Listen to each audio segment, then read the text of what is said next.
Hi everyone, my name is Ryan Tyndale. I tweet at teachingsmarter. I have a website at www.teachingsmarter.ca, and I have a YouTube channel, which hopefully you found me through the channel. If not, maybe I'm just a random video, or I was a click off of your Twitter feed. So thank you for finding me. This is week 2 of my video log for the Global Read Aloud, which my grade 4-5s and I are doing. We are reading The Wild Robot, which is right here. Great book, love it so much.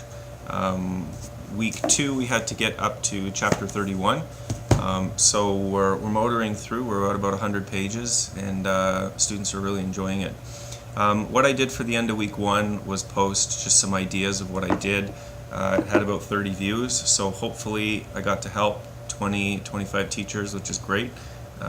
That's why I'm doing these vlogs, just with the intention of helping, and hopefully you're finding them so. What we did for week 2 was Monday was actually a holiday. In Canada it was Thanksgiving, and in the US it was Columbus Day. So it sounded like everyone took a break for this week and had a short week, which is fine. Tuesday we came in and we did some reading just to catch up.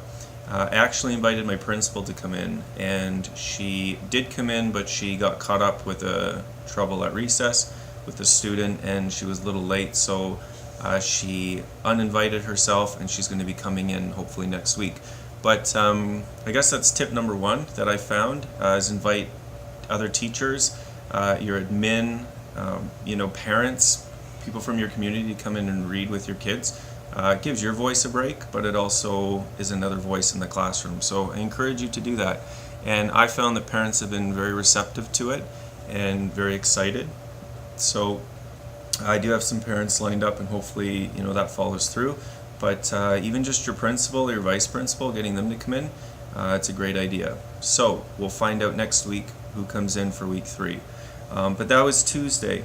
And then on Wednesday, we did 2 Skype calls. We did one Skype call to a school in North Dakota, and it worked really, really well. My students really bought into it. But then we tried one again in the afternoon, and the second one didn't go as well. I found my students were a little checked out, a little tired. Maybe the novelty of the morning had worn off, and it didn't work so well. They were a little less organized and a little more chatty. The one in the morning was North Dakota, and the one in the afternoon was to a school in New Jersey. Not New Jersey. It was Virginia. Sorry, Virginia Beach is where we called. And it was just a mystery Skype call to meet in another classroom. Both were grade 5s, and it just got my kids, excited to see some other classes that were reading the book. We didn't do any discussions around the book just because they were both less than 15 minutes, but we made 2 connections, and that was really cool. And hopefully we can keep those connections for later on. Interruption, just a quick announcement. Sorry, end of the day announcement. So that was really cool, but just, a tip for other teachers: if you're trying 2 or 3 activities in one day, might be a good idea, at least for my guys, to keep it to one activity. Thursday I was out of the class. Our school actually got some new Chromebooks, and I had to help set them up as the tech lead for the school, so I was pulled from the class. So I had my supply teacher actually read to my students, and that was neat because, again, that was another adult voice. So I encourage you to keep that in mind as well. When you've got a supply teacher, have them read the book. So that was fun. One of the things we did do on Thursday was we used something called a cue chart to make red, yellow, and green questions. So just Google it.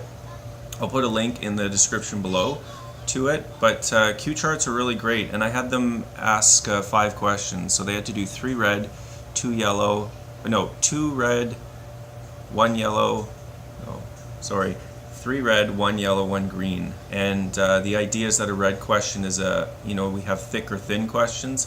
A red question would be a short, thin answer, maybe 1 word. A yellow question would be something a little more in depth with a sentence or 2. And a green question would be 2 or 3 sentences, possibly a paragraph. So I encourage you to try a cue chart for week 3, just to get your students making comprehension questions. And then today was Friday. We did an activity called Switch Zoo, and it was given to me by another teacher. I can't take credit for it, but it was an awesome activity. What the students did was they went and they took, using the Switch Zoo website, they took 3 animals and they had to combine them and come up with a new animal with 3 different features that would help Roz on the island. So if Roz, could have feet like a grasshopper, she could hop far. But if she had a head like a cat, she could hear and see really well. And if she had a tail like a cheetah, she could use it for balancing. So it was just having students make that. And we have a Padlet that I'll put in the link below as well for you to check out an example of what it is and go ahead and use it. One last thing I want to show you. I showed this on Monday and it was really cool. This is my whiteboard, my blackboard, my chalkboard. Have not used it all year. That's why it's so dark and beautiful. But I traced out a map of North America, and we have been tracking different schools that we've been connecting with.